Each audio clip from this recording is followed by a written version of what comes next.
Bonjour à toutes et à tous et bienvenue dans le podcast En fleurs, plus en feu. Je suis Fella Hachkadour et je serai votre hôte pour l'épisode d'aujourd'hui. En fleurs, plus en feu est un podcast qui a pour objectif de mettre en visibilité le travail du projet de promotion des actrices racisées en recherche partenariale au Québec, le projet PAR. Et maintenant, l'épisode d'aujourd'hui.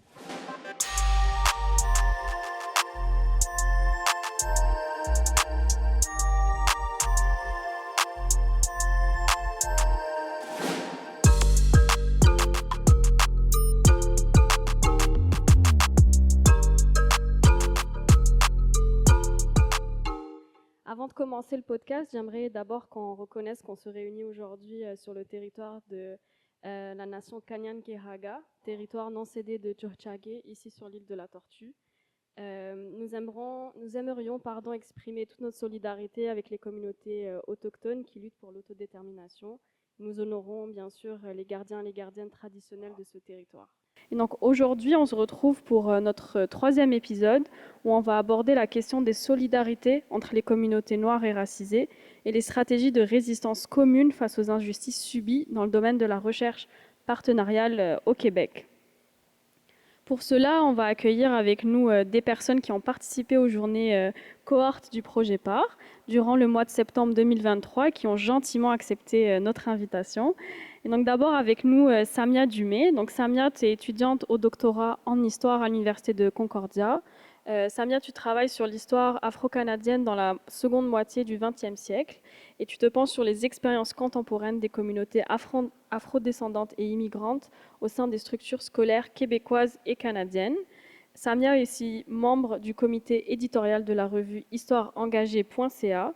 Elle a également travaillé pour une variété de projets de recherche en Ontario et au Québec. Samia coordonne présentement le projet Santé gynécologique et obstétrique des femmes noires, leur expérience dans le système de santé québécois. Samia est également archiviste pour le collectif féministe noir Arambec. Merci Samia d'être avec nous.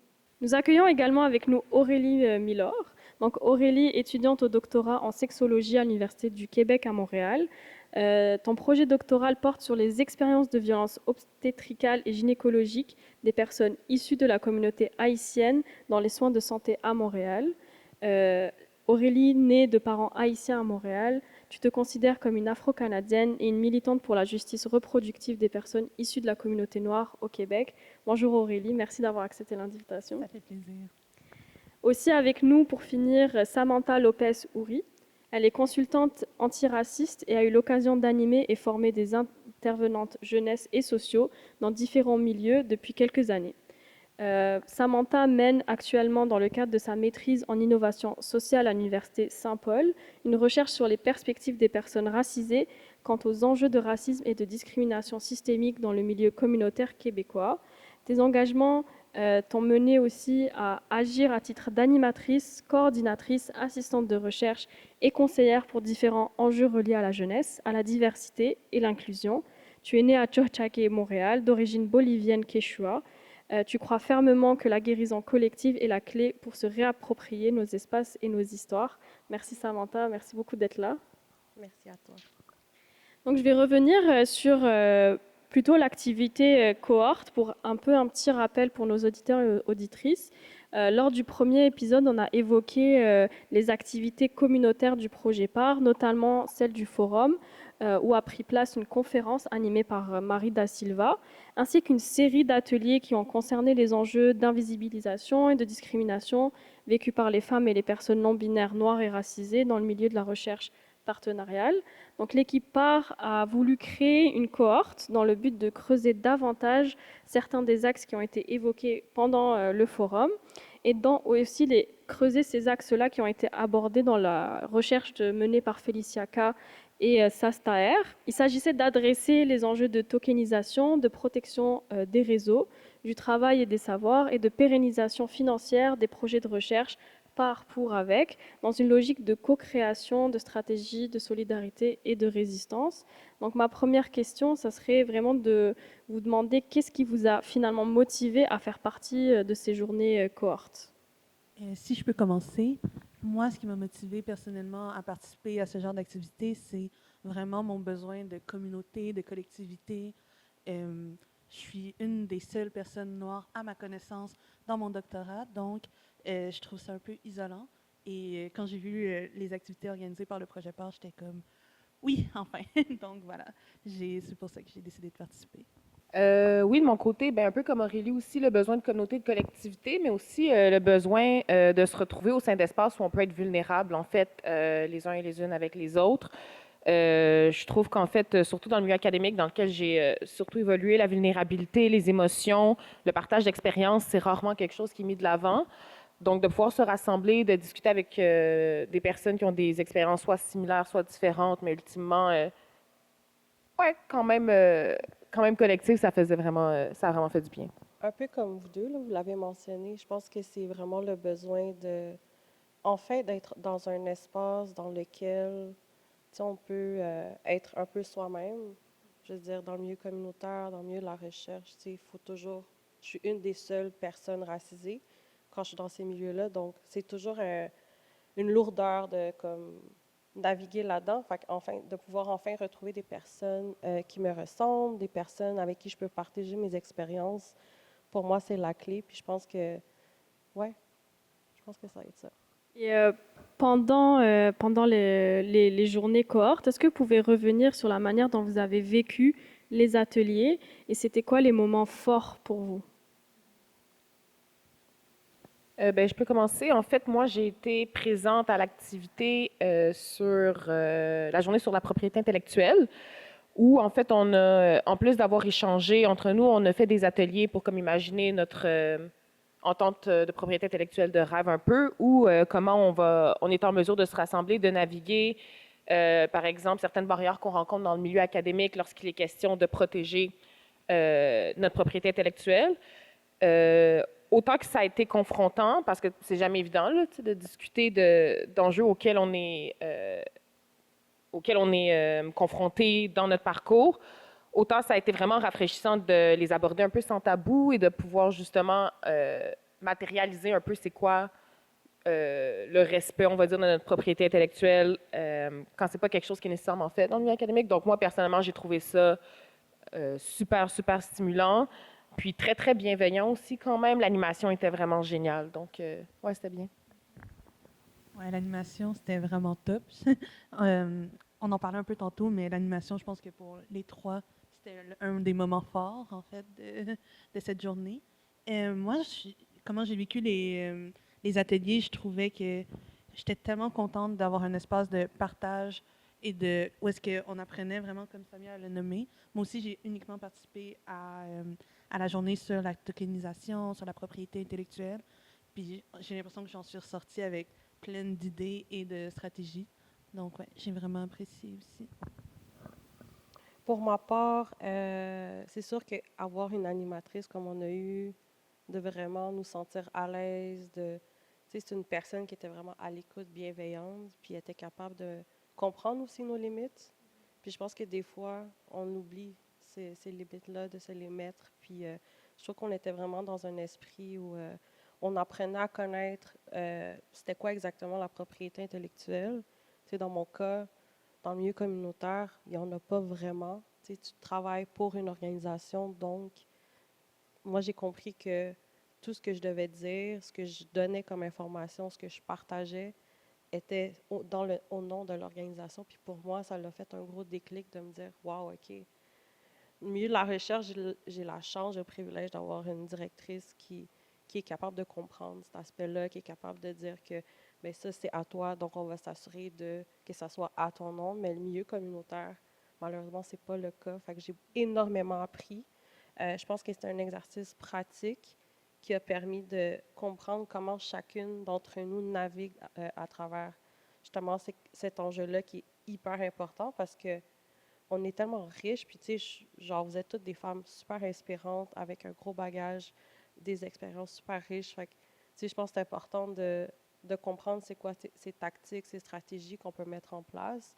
Puis, tu sais, j'apprends de chacune d'entre elles, de chacune d'entre vous, sur des, sur des stratégies auxquelles je n'avais pas pensé. Puis, tu sais, je pense que des fois, on a des stratégies, puis on s'en rend même pas compte. Puis je pense que ça l'aide aussi à les nommer, à les exprimer, à les partager, puis aussi à voir comment on peut s'entraider à travers ces stratégies de sur la propriété intellectuelle. Je suis vraiment d'accord avec ce que tu disais. Donc, surtout sur le concept d'entraide, j'ai l'impression qu'au fil de la journée, on créait vraiment une collectivité, puis comme il y avait un sentiment de care, on prenait soin les unes des autres en échangeant, en partageant des stratégies et en faisant confiance qu'on avait cet espace pour pouvoir le faire. Donc, ça aussi, je le nomme, c'était un des moments forts, l'activité de co-construction, vraiment. Est-ce que vous pouvez juste revenir sur la question de la propriété intellectuelle? Qu'est-ce que ça veut dire finalement, juste pour expliquer pour les auditeurs et les auditrices, c'est quoi comme enjeu? Pourquoi c'est important comme enjeu en tant que chercheur dans le milieu académique ou le milieu communautaire? Moi, je peux parler de mon expérience, encore une fois, qui est surtout dans le milieu académique. Donc, la propriété intellectuelle, en fait, c'est le fruit de mon travail qui m'appartient, mon nom qui est sur mon travail, mais aussi de reconnaître, en fait, pas nécessairement le produit final, mais toutes les étapes aussi qui ont mené à mon nom sur ce travail. Donc, comme pour mon mémoire, par exemple, il y a moins d'enjeux, à mon avis, tout simplement parce que j'ai les traces de mon travail, c'est dans mon ordinateur, c'est sur mon Google Drive, mon nom est là à la fin.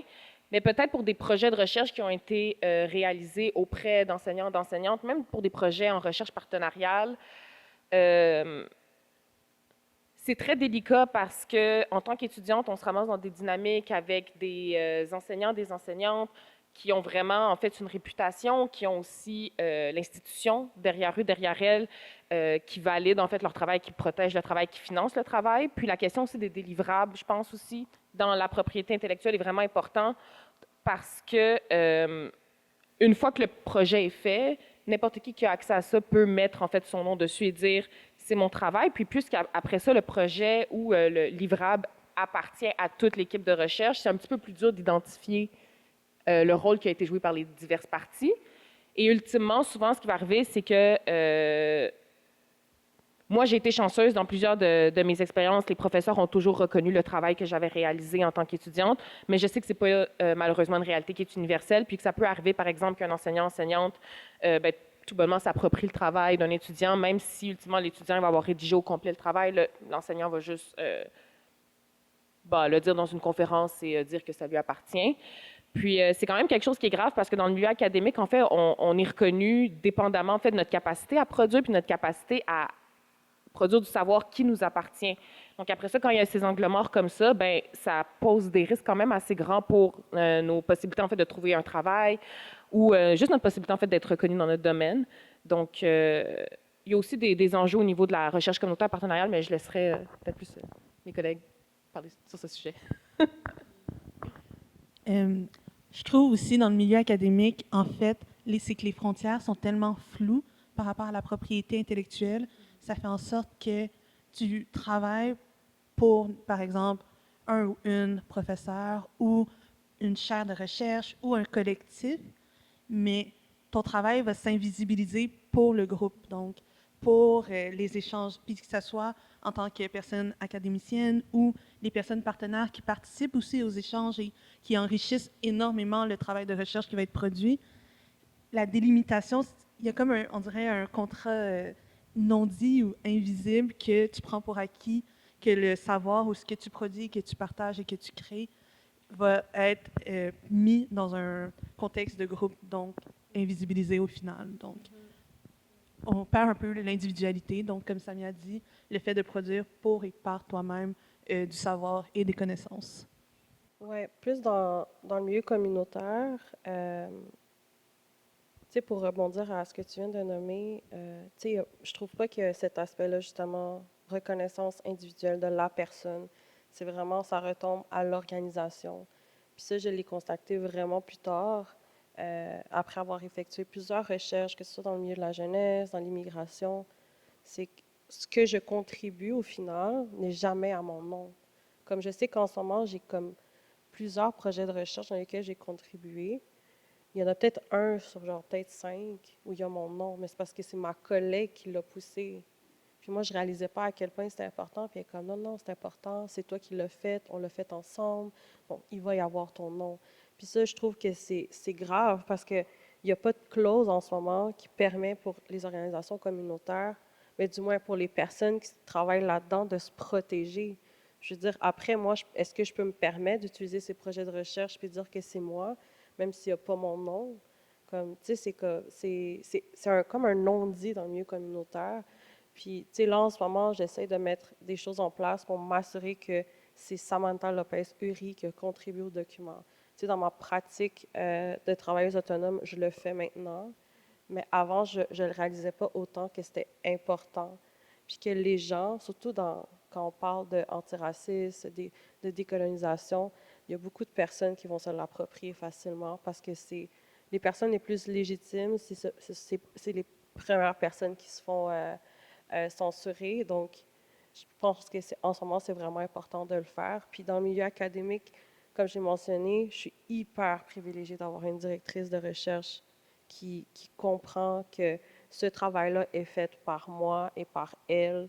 Donc, il y a une valorisation de ça, mais est-ce que c'est l'ensemble du corps professoral? Est-ce que c'est l'université en soi? Je ne pense pas. Je veux dire, j'entends des histoires de gens qui se font voler juste leurs idées parce que c'est pas par écrit, elle le nomme à l'oral, puis le prof décide de le prendre parce que ça lui convient. Ou même des profs, je sais pas si ça vous est déjà arrivé, mais il y a des profs qui vont faire des séances, des cours dans lesquels ils vont s'enrichir des discussions et des travaux pour bonifier leurs travaux à eux. Puis moi, je suis comme, non, comme, mets mon nom à côté de ton travail, là, au pire, mais c'est comme, il y a tout ça que je trouve que dans le milieu académique, tu sais, ça reste une structure coloniale, évidemment, mais il y a encore des choses qui sont tellement ancrées qu'il faut encore se battre pour notre légitimité, pour notre voix, pour les voix des personnes tu sais, dans mon cas, c'est des recherches partenariales qui impliquent des jeunes, mais aussi des personnes racisées immigrantes. Comme faut que je me batte non seulement pour moi, mais pour ces personnes-là aussi, parce qu'on les instrumentalise aussi. Donc, il y a tout ça aussi qui doit être pris en considération, puis que je trouve que c'est encore plus complexe de voir comment on peut se protéger. Puis je pense que les discussions qu'on a, mais aussi l'espace qu'on a eu, ça a permis de dire, OK, on n'est pas tout seul, OK, il va falloir comme se trouver des personnes, de bien s'entourer au final, là. Ben justement, vous parliez de la question de la propriété intellectuelle, mais est-ce que vous êtes ressorti avec de ces ateliers-là cohortes, avec des stratégies ou autre chose justement que vous avez abordées pendant les ateliers auxquels vous n'y avez pas pensé avant d'accéder à ces ateliers-là spécifiquement? Pour moi, c'est con à dire, mais je pense que j'avais jamais pensé à la base. Donc, j'avais jamais pensé aux premières balises qu'il faut mettre en place. Avant même de commencer de conceptualiser un projet, je n'avais pas pensé à mettre des limites claires. Donc, que ce soit créer un contrat ou une entente écrite, que ce soit écrit justement. Donc, j'ai l'impression que ma participation aux activités de la cohorte, j'ai compris les trucs les plus simples que je pourrais mettre en place, mais que je ne pensais pas que nécessairement en tant qu'étudiante ou en tant qu'auxiliaire de recherche, j'avais peut-être nécessairement le droit de mettre en place. Je suis vraiment sortie avec toutes les connaissances de base pour pouvoir m'assurer que dans le futur et même à partir de maintenant, tous les éléments qui sont propres à ma propriété intellectuelle m'appartiennent. Moi, de mon côté, je dirais que l'un des plus grands apprentissages que j'ai fait à travers ma participation aux activités du projet PAR, c'est que mon savoir est valide. Puis mon savoir est valide, mon savoir a été valide au moment où j'ai été étudiante au bac, au moment où j'ai été à la maîtrise, puis au moment, et encore aujourd'hui lorsque je débute mon doctorat. Puis je crois que c'est très facile quand on est dans des positions, quand on travaille dans des projets de recherche où il y a une forme de hiérarchisation, où on se fait souvent rappeler que nous ne sommes qu'étudiants, qu'étudiantes. Ce qu'on a à mettre sur la table n'est pas nécessairement, genre c'est pas, it's not like a breakthrough, you know, comme ça reste très, très, très en surface. Puis c'est justement, je crois aussi, cette forme de dévalorisation des savoirs qui arrive dans ces espaces-là qui fait en sorte que on n'est pas porté à se battre après ça pour se protéger parce qu'on se fait comme constamment dire qu'on est juste des étudiants, des étudiantes, qu'on est au début de notre parcours, que c'est pas si important que ça ce qu'on fait. Puis Moi, de mon côté, tu sais, surtout en histoire, ça l'a quand même été difficile parce que l'histoire, c'est une discipline très coloniale, les savoirs sont très coloniaux. Puis pour avoir fait tout mon parcours aussi au Québec, il n'y avait pas beaucoup de personnes noires ou de personnes racisées en histoire. Puis de pouvoir échanger avec les participants du projet PAR, puis de réaliser en fait que mes intérêts en histoire étaient valides et que c'est pas et que justement l'absence de mes intérêts dans les récits dominants est en fait un produit direct, tu sais, du colonialisme, puis de la suprématie blanche qui est encore dans les institutions académiques. Ben ça m'a vraiment donné un peu le vent dans les voiles pour me dire, OK, tu sais, ce que je fais est important, c'est important pour une panoplie de raisons, mais surtout, c'est aussi important pour toutes les personnes après ça qui vont passer derrière moi dans le système. C'est sûr que c'est comme vraiment un gros poids à se mettre sur les épaules, mais on casse un petit peu tout le plafond de verre à notre façon, je crois. Ouais, tu sais, quand je parlais un petit peu plus tôt de la vulnérabilité, justement, dans ces espaces-là, je crois pas que j'aurais eu ces réflexions-là, par exemple, si j'avais été entourée uniquement, tu sais, de personnes blanches qui comprennent pas nécessairement à quel point ça peut être un processus qui est violent de se faire constamment dénier, en fait, le savoir que je porte et qui est différent un peu du savoir de mes autres collègues. Donc, vraiment, projet PAR, je pense que c'est ça que ça m'a le plus... ouais. Je pense que c'est un peu la même chose pour moi, là. Je pense que tu sais, dans mon cas, dans le milieu communautaire, tu sais, des fois, il faut toujours que je me batte, pas des fois, tout le temps, il faut que je me batte pour valoriser les différentes formes de savoir, surtout quand on travaille avec des personnes, les personnes concernées, donc des jeunes, des personnes racisées, immigrantes. C'est de démontrer que oui, on veut faire un projet de recherche pour mettre de l'avant ces voix-là, mais souvent c'est instrumentalisé. Puis je suis toujours au front de dire aux autres, il faut faire attention à comment on fait notre projet, notre méthodologie, les entretiens. Fait qu'il y a toutes ces réflexions-là qui, des fois, c'est épuisant. Puis d'avoir l'espace comme projet PAR, ça m'a permis de comprendre que je suis pas tout seul à comme essayer de déstabiliser un peu le statu quo, de défaire ce grand mur qui est toujours là devant nous à cause des systèmes qui sont très oppressants. Donc, je pense que de sortir un peu de cette bulle-là et de retrouver des personnes qui n'ont pas nécessairement les mêmes expériences, mais qui vivent quand même des oppressions liées justement aux barrières systémiques. Donc, il y a ça. Puis le fait aussi vous l'avez nommé, là, mais de se sentir validé. Des fois, on tourne dans notre tête puis on pense qu'on n'est pas, on fait pas les bonnes choses ou peut-être qu'on n'a pas assez d'expérience ou je sais pas trop, mais je pense que ça l'aide aussi de se rappeler, OK, tu sais, ce que je fais là, c'est valide. Puis tu sais, je pense que, tu sais, des fois, il y avait des gens autour de la table, je m'étais dit, mais comment cette personne-là peut douter d'elle? Tu sais, je l'entends parler puis je suis comme, mais non. Fait que tu sais, je pense qu'on est tous dans ce cycle-là où on se remet souvent en question, puis tu sais, de se rappeler qu'on est puissante, qu'on est intelligente, qu'on est là pour rester. Puis je pense que c'est ça qui fait peur aux institutions. Puis Marie Da Silva l'a nommé, là, on fait tellement peur à ces institutions-là qui mettent toujours des freins. Donc, je pense que faut continuer ce travail-là pour continuer à déstabiliser, puis de avoir ces espaces-là pour juste comme baisser nos gardes. On est toujours en mode protection, puis je pense que c'est des moments comme ceux-là qu'on arrive à juste comme respirer puis être nous-mêmes. Je suis vraiment d'accord avec ce que tu viens de dire, Samantha, surtout au niveau de regarder les gens autour de la table et se demander comment, en fait, cette personne peut douter de la validité des propos qu'elle amène, de son savoir, de ce qu'elle produit. Puis ensuite, moi, quand j'ai quitté la journée de la cohorte, je me suis dit, mais mon Dieu, je suis tellement en colère, en fait, que tout autour de la table, on a vécu tellement d'oppression, tellement d'expériences différentes, mais qui sont similaires aussi dans le contexte où est-ce qu'on a senti des freins peut-être ou des barrières. Puis, parallèlement, il y a aussi tout le côté enrichissant de participer à ces journées, d'être avec des pairs et de pouvoir échanger, d'apprendre. J'ai tellement appris, je me souviens à la fin de la journée, je regardais autour de la table et j'étais comme, je peux plus penser en fait, vous m'avez brûlé, j'ai utilisé tout ce que j'avais à donner de mon cerveau, mais j'en suis tellement reconnaissante et ça a continué à tourner pendant des semaines après. Je dirais que la semaine passée, j'ai vu une publication sur Instagram et j'étais comme, oh, j'aurais pu utiliser ça à la journée 2 mois plus tôt. Mais... Donc, je trouvais ça vraiment, vraiment enrichissant.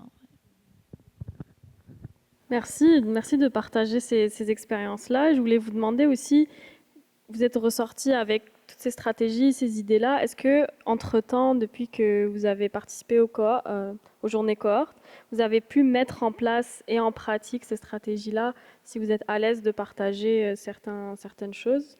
Est-ce que vous avez eu justement le temps de mettre tout ça en pratique? Mettre en pratique, pas nécessairement concrètement, mais c'est clair que ma réflexion est je suis beaucoup plus, on va dire, sur mes gardes et beaucoup plus vigilante parce que, en fait, ça me fait réaliser que dans le passé, il y a eu des moments où mon savoir a été instrumentalisé.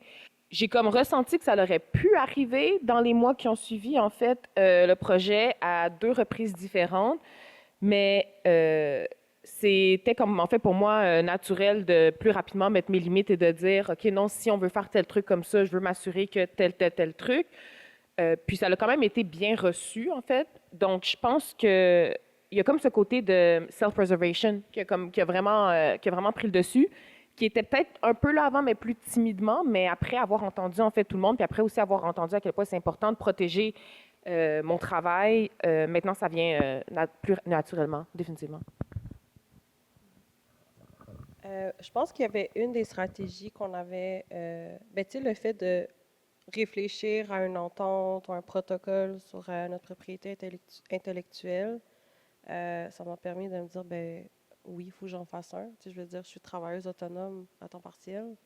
J'ai même pas cette clause-là dans mes ententes. Donc, je pense qu'il y a ça aussi je pense qu'il va falloir que tu sais, je suis en train de réfléchir à comment et au prochain contrat que je mets en place, de assurer d'avoir cette clause-là parce que c'est facile comme travailleuse autonome de se faire utiliser son savoir de n'importe quelle façon. Puis, tu sais, je pense dans le milieu communautaire aussi, tu sais, j'avais déjà acquis certaines stratégies il y a quelques années de faire justement des contrats avant tu sais, par exemple, le milieu communautaire, euh, on se fait contacter pour des projets de recherche. Fait que, tu sais, là, moi, je m'assure qu'à chaque fois qu'il y a un projet de recherche dans lequel je m'implique, je m'assure que les personnes, surtout les jeunes ou les personnes avec qui je travaille, aient une clause pour eux, aient une entente signée dans laquelle moi, je vais valider avec eux. Parce que c'est souvent le chercheur qui va envoyer l'entente, puis la personne ne comprend pas trop parce que c'est un contrat, puis des fois, c'est leur première fois qu'ils voient un contrat. Donc, de m'asseoir avec eux, puis de regarder ça avec eux. Donc, tu sais, j'applique certaines stratégies, mais tu sais, je suis comme toi, là, genre, moi aussi, je regarde s'il y a je suis hyper vigilante maintenant, là, comme je fais vraiment attention quand quelqu'un me parle de « Ah, je veux que tu participes à un panel » ou « Je veux que tu participes à une formation, genre, pourrais-tu nous aider? » J'essaie vraiment d'aller étape par étape. Parce que c'est trop facile de dire oui, puis de s'embarquer rapidement, puis d'oublier que ton savoir est mis en jeu. Donc, pour moi, ça, c'était très, très important là, durant la journée de l'appliquer puis de le mettre en action dans mon travail. Moi non plus, j'ai pas encore eu l'occasion de vraiment le mettre en pratique, mais j'ai énormément réfléchi à tous les aspects, toutes les stratégies auxquelles on a pensé en groupe.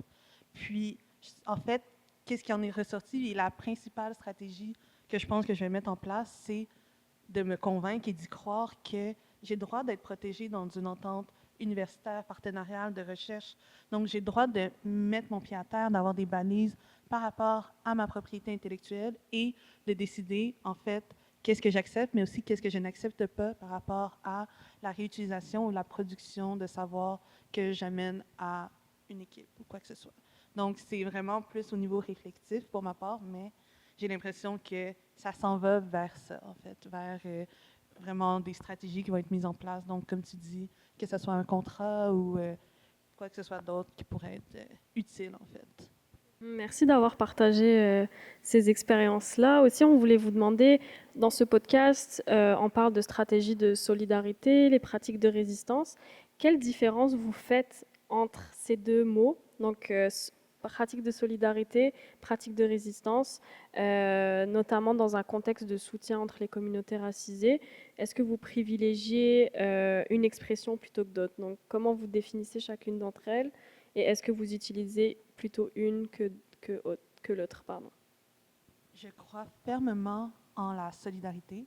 je crois que c'est utile, que c'est pertinent pour les communautés, mais selon moi, il y a vraiment un côté hyper positif à ce concept, à la solidarité, qui se veut bienveillant, mais qui ne l'est jamais vraiment au complet, qui invisibilise, qui ne prend pas nécessairement en compte certains angles morts.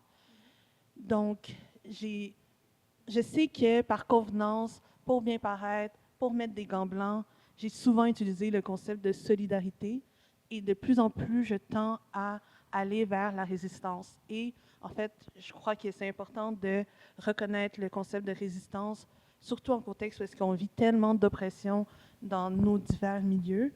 Puis, je crois aussi que dans la résistance, il y a de la solidarité. Donc, je trouve que ça englobe en fait le mieux ce que ça pourrait représenter et que ça représente aussi mieux le fait qu'on résiste à quelque chose, à une force qui nous oppresse.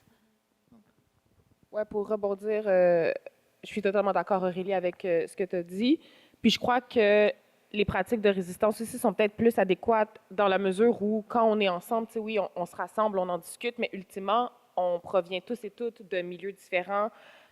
On n'est pas nécessairement dans les mêmes écoles, dans les mêmes départements. Donc, tu sais, moi, de mon côté, quand après ça, je retourne dans mon quotidien, ben, tu sais, c'est moi un peu contre le monde en entier, dans un sens.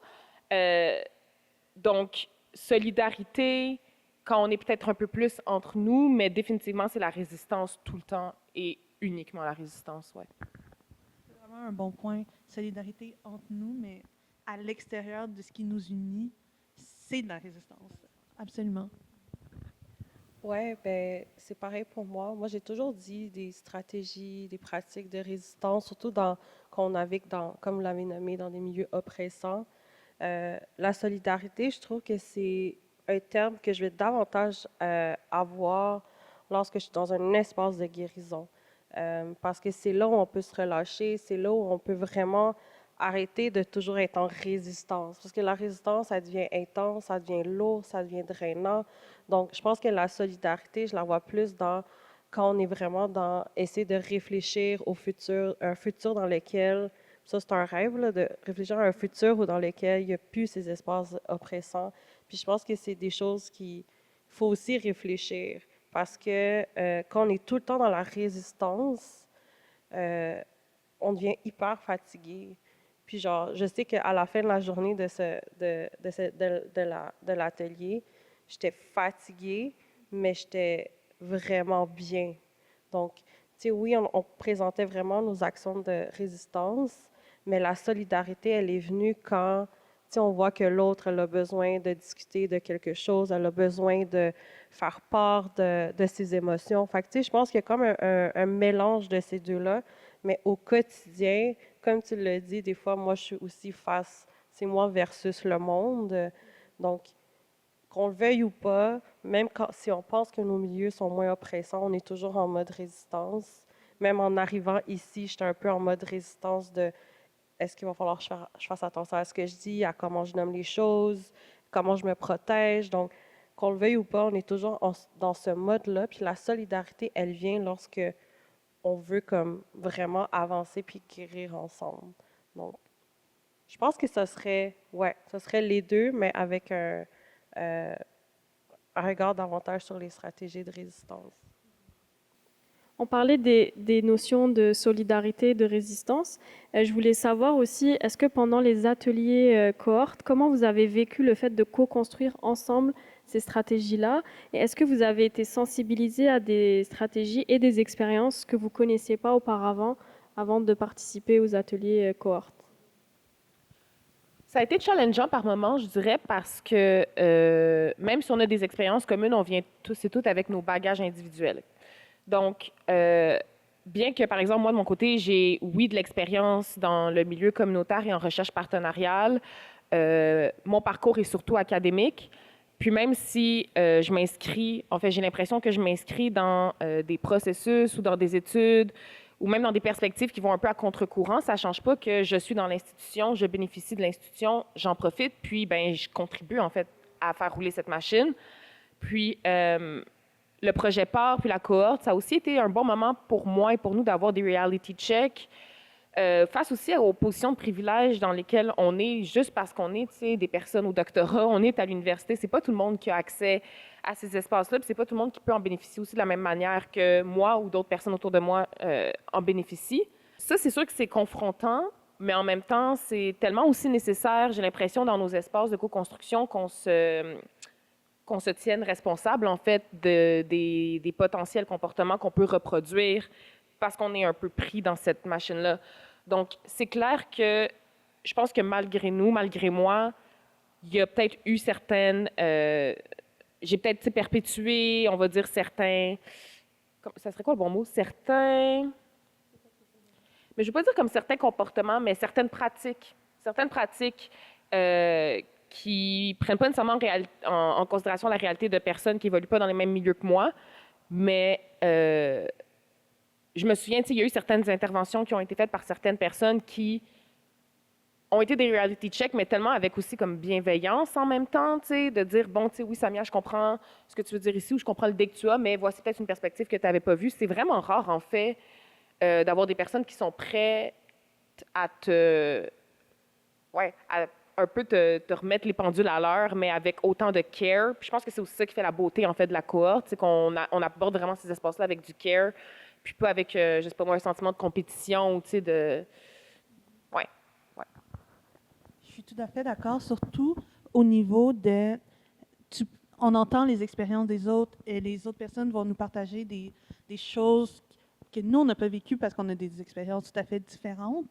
Puis ensuite, de se dire, il y a tellement de bienveillance dans ce qui se passe en ce moment que même si je me fais remettre à la place ou même si on met au défi les idées que je partage, je me sens pas oppressée. Ça se fait dans une façon de co-construction de savoir, dans une perspective vraiment de...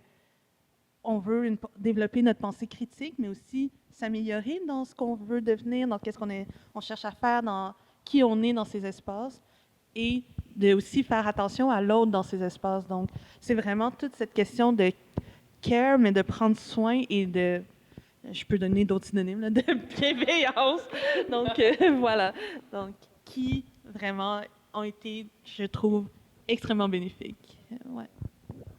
C'est que ça permet aussi de, tu sais, comme de remettre un peu en cause notre posture, tu sais, de se dire, tu sais, moi, je sais que je suis arrivée là avec différents chapeaux et que tout le monde arrive là avec des chapeaux différents, avec des backgrounds différents, des expériences différentes. Donc, pour moi, ça a toujours été important de prendre un pas de recul, de me dire que, tu sais, il faut que je fasse, déjà qu'il faut faire déjà attention à comment on s'exprime dans les institutions.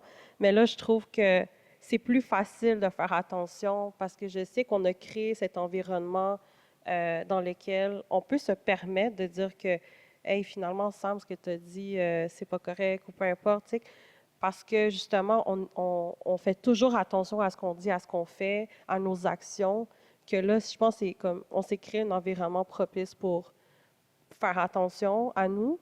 Puis, je pense aussi que c'est toutes des expériences qui ont été nommées pour moi, qui, tu sais, le fait que ce soit un espace non mixte permet aussi de comprendre certaines expériences puis des stratégies auxquelles jamais j'aurais pensé parce que dû à mon identité, dû à certaines choses. Donc, je pense que pour moi, c'est déjà un immense privilège que les gens aient partagé ces expériences-là, puis de me dire, wow, OK, j'ai peut-être pas vécu ça, mais j'avais pas pensé à justement utiliser cette forme de stratégie pour me protéger.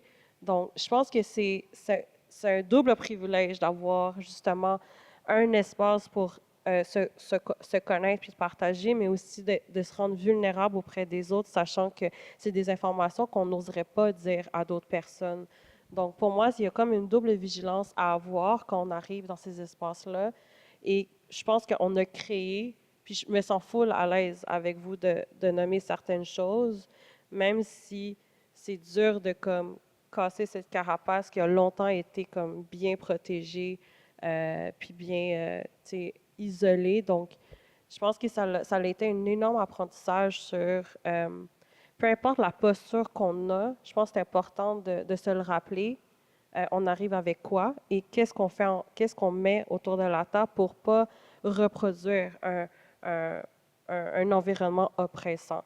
Ça reste difficile, je veux dire, il n'y a pas de milieu parfait, mais comme je pense qu'on s'est mis des balises pour s'assurer qu'on puisse se sentir safe, puis se sentir vulnérable comme on le veut. Puis je trouve aussi que la vulnérabilité des personnes autour de la table lors de la journée du projet PAR, en fait, moi, personnellement, ça m'a donné des stratégies pour vraiment me dire, OK, ben, de par cette expérience, de par le partage que l'autre personne a fait, je me dois d'être plus vigilante pour pas que ce genre d'expérience m'arrive, mais aussi comme système de protection, si je vois que ça arrive à autrui ou, je sais pas, d'être plus allumée, plus alerte, en fait, à ces réalités-là, que moi, je pourrais ou ne pourrais pas vivre parce que, ben, justement, on vient toutes de bagages et d'expériences différentes, donc, ouais. Vous avez été sensibilisé à des expériences que vous connaissez pas forcément. Est-ce que vous avez des exemples ou est-ce que vous serez à l'aise à partager des exemples auxquels justement vous avez eu des fois des reality checks? Mais tu sais, dans mon cas, tu sais, là, j'arrivais plus avec ma posture du milieu communautaire. Donc, j'ai moins mis de l'avant l'aspect académique, même si je navigue là-dedans. Puis je pense que ça m'a permis de peut-être déconstruire certaines idées que j'avais par rapport au milieu académique. Tu sais, le monde de l'université, c'est pour moi, c'est une grosse machine. Puis je pense qu'il y a des expériences que je ne pourrais pas vivre parce que je ne suis pas totalement ancrée dans le milieu académique, qui me permettent aussi de voir que c'est très similaire dans le milieu communautaire. Donc, c'est toutes des choses comme ça. Je n'embarquerai pas dans des exemples très concrets, mais je pense que le fait de voir ce qui se passe dans le milieu communautaire et milieu universitaire, pour moi, il y a des choses qui vont beaucoup se ressembler. Puis, ça va être encore plus flagrant dans l'université parce que c'est une plus grosse machine que le milieu communautaire. Mais le milieu communautaire reste quand même un milieu qui est un peu contrôlé par les gouvernements dû à du financement public. Donc, il y a moins de souplesse à mettre en action leurs missions, leurs objectifs, parce qu'il y a des critères qui ont été mis en place par du financement qui est par projet et non par mission. Mais je pense que c'est ça pour moi, un des exemples là, que je peux montrer, c'est le milieu communautaire et le milieu universitaire. Deux milieux différents, mais qui pour moi m'a permis de mieux comprendre, surtout le milieu universitaire, parce que comme je l'ai nommé, je ne suis pas très ancrée comme, par exemple, vous qui êtes dans le milieu doctoral. Là, donc, je pense que ce serait ça mon exemple. Ouais. Oui, pour rebondir aussi sur ça, de mon côté, je pense que j'avais peut-être, à force d'évoluer dans le milieu académique, j'avais comme un peu compris la manière, ou du moins je crois comprendre la manière dont l'institution et ses pratiques vont un peu comme modeler la manière dont certains individus après ça vont nous aborder ou interagir avec nous.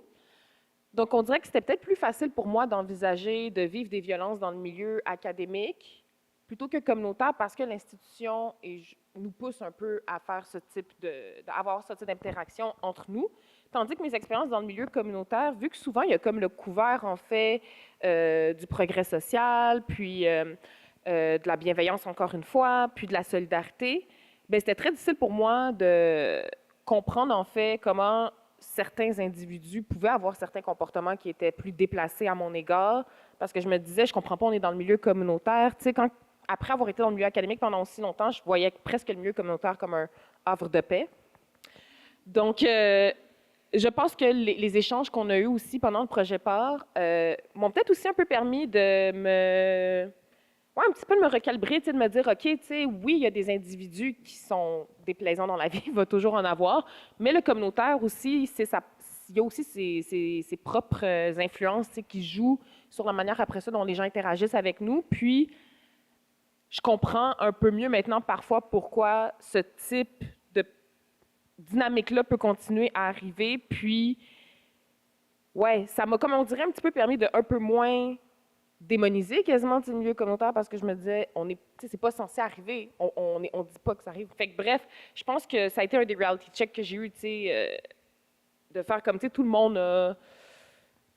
est aux prises de quelque chose. Comme tu disais, Samantha, à l'instant, milieu communautaire, il y a vraiment des gros enjeux de financement qui peuvent vraiment apporter beaucoup de pression à des personnes. Donc, je pense que c'est peut-être aussi des trucs, moi, qui étaient complètement hors de mon radar parce que j'ai pas été assez longtemps dans le milieu. J'ai mis un pied dedans, j'ai fait non, c'est pas pour moi, puis tu sais, je suis repartie.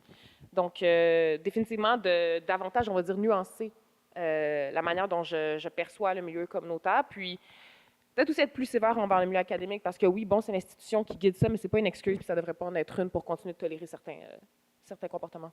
Absolument. Puis, moi aussi, en étant davantage dans le milieu académique, j'ai pris pour acquis que certains obstacles qu'on vit sont normaux quasiment, ou j'ai vraiment banalisé, en fait, le fait de vivre des multiples oppressions parce que je me disais, ben, c'est comme ça que ça fonctionne et un peu, je suis trop petite pour pouvoir me battre contre cette énorme institution.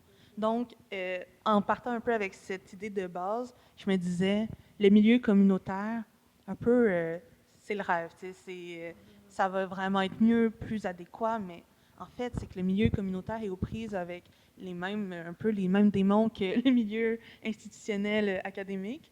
Puis, moi, ce qui a été en fait le plus gros reality check, c'est aussi de je me disais, je veux travailler dans un milieu communautaire qui me ressemble, donc avec des personnes racisées. Et à travers les échanges, à travers certaines discussions, je me suis aussi rendu compte, c'est pas parce que les gens me ressemblent que ces personnes vont me protéger. C'est pas parce que les milieux communautaires ont des valeurs qui sont similaires ou une mission qui concorde, qui sont congruentes avec qui je suis comme personne, que j'ai ma place ou que je vais me sentir que je vais pouvoir me développer en fait dans ces milieux-là. Donc, on dirait que je suis ressortie des journées du projet PAR en me disant vraiment, wow, j'avais une idée, j'avais des préconceptions, puis ça a comme un peu tout défait dans ma carte mentale de ce que je m'imaginais que ça pourrait être.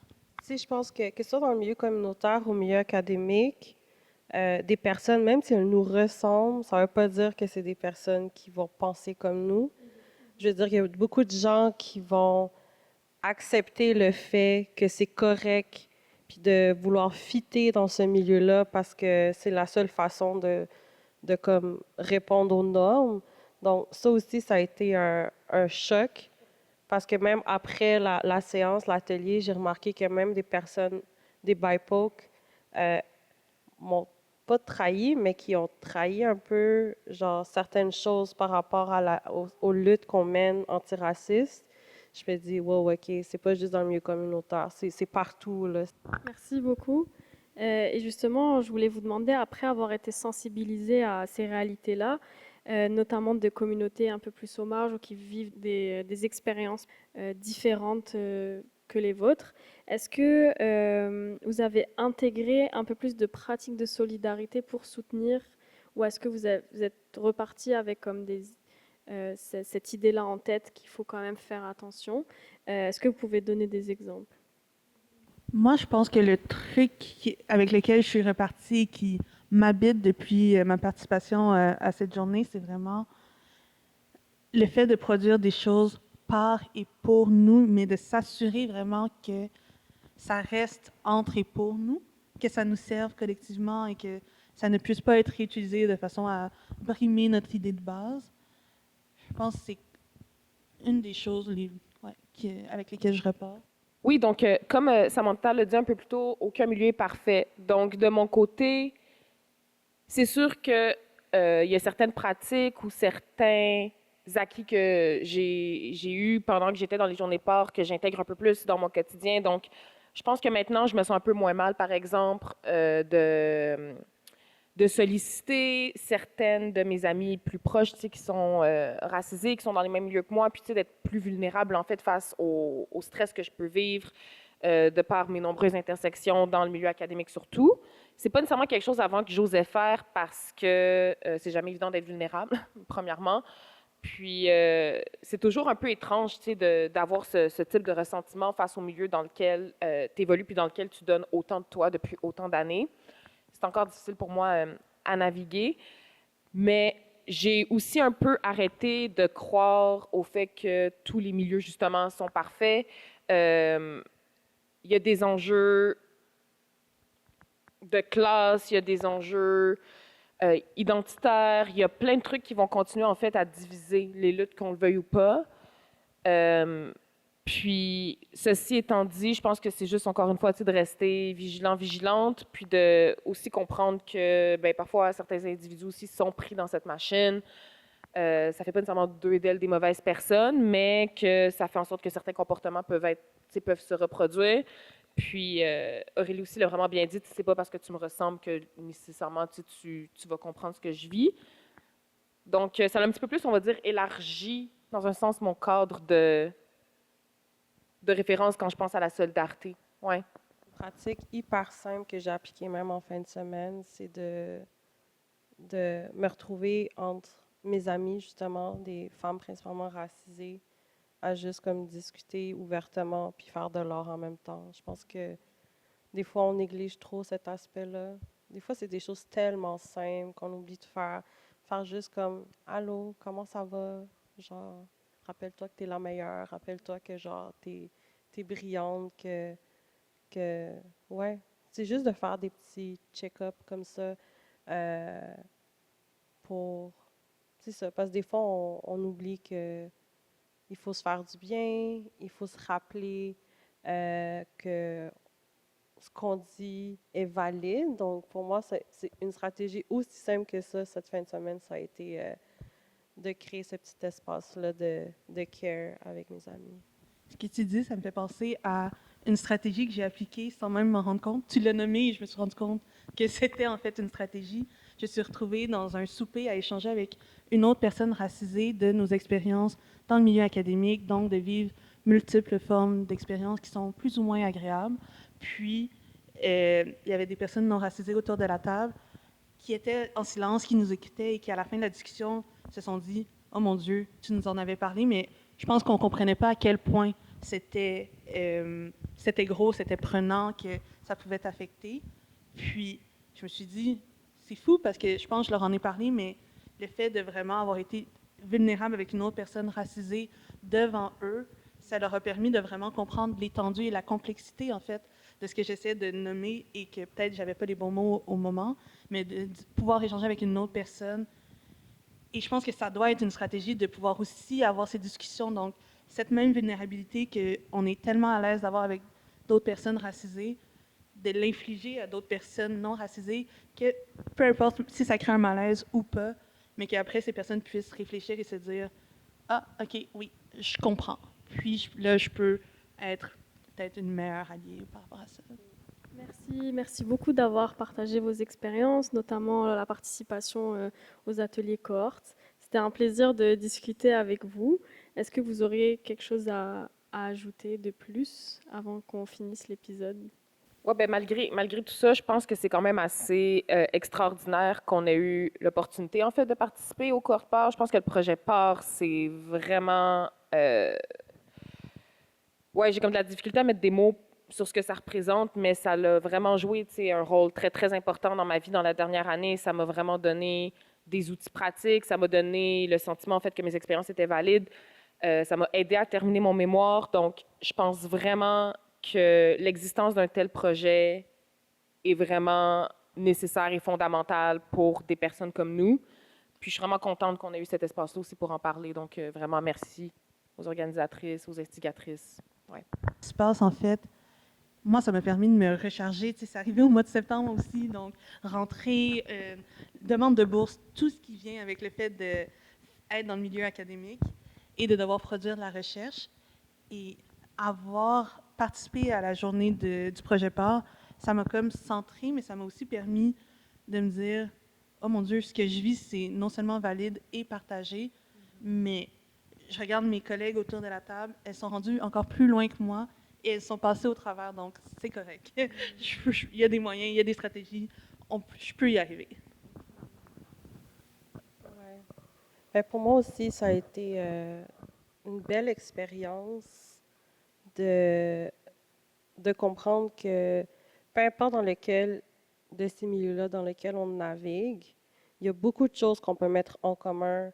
Puis je m'étais dit, puis je pense, je m'en souviens, c'était avec Marie da Silva à un moment donné, elle disait, tu sais, juste nous autour, dans cette salle-là, dans la salle où on était, si on devait créer quelque chose juste entre nous, ce serait tellement puissant de comme créer notre propre charge de recherche ou notre propre organisation, peu importe, juste à l'intérieur même, j'étais tellement intimidée par tous les savoirs, puis toutes les expériences, comment ça nous a cassés, ça nous a mis les bâtons dans les roues. Mais malgré tout ça, je pense qu'on a toute notre place dans la société, on a toute notre place. Puis je pense qu'il faut avoir vraiment comme un espace ou une organisation qui va mettre en valeur ces savoirs-là parce que tous ensemble, c'était fou, c'était tellement fort. Puis je suis tellement reconnaissante pour l'équipe, pour Projet Port, parce que même à l'intérieur même de l'équipe, c'est du part et pour. Il n'y a pas autre chose que il n'y a pas des personnes qui entrent dans cet espace-là. Elles l'ont créé, puis je pense qu'il faut continuer ce genre d'initiative-là parce que même dans nos milieux, on n'a jamais cet espace-là pour se dire, ah, OK, finalement, est-ce que c'était correct ce que j'ai fait ou est-ce qu'il aurait fallu que je fasse ça? Donc, tu sais, je pense que ça nous rappelle aussi de prendre une pause de ce qu'on fait puis se demander si on ne s'est pas fait voler nos savoirs, on ne s'est pas peu importe. Donc, je pense que ça a été une belle expérience, puis j'aimerais tellement ça que ça puisse continuer, puis qu'on puisse avoir encore des espaces comme ceux-là. Merci surtout à vous. Merci d'avoir participé aux ateliers. Merci d'avoir partagé vos expériences aussi pour cet épisode. Merci d'avoir accepté l'invitation. Vous êtes incroyables, vous êtes merveilleuses. Merci aussi aux auditeurs, aux auditrices d'avoir suivi l'épisode. On remercie aussi toutes les personnes collaboratrices du projet, sans qui le podcast n'aurait pas pu voir le jour. À chaque étape de nos activités, vous avez fait un travail remarquable pour nous soutenir et apporter des expériences et expertises à un nombre significatif de femmes et personnes non binaires noires, autochtones et racisées. On a déjà 3 personnes en face de nous aujourd'hui. Et quant à nous, on se retrouve pour le prochain épisode du podcast En fleurs, plus en feu. À très bientôt.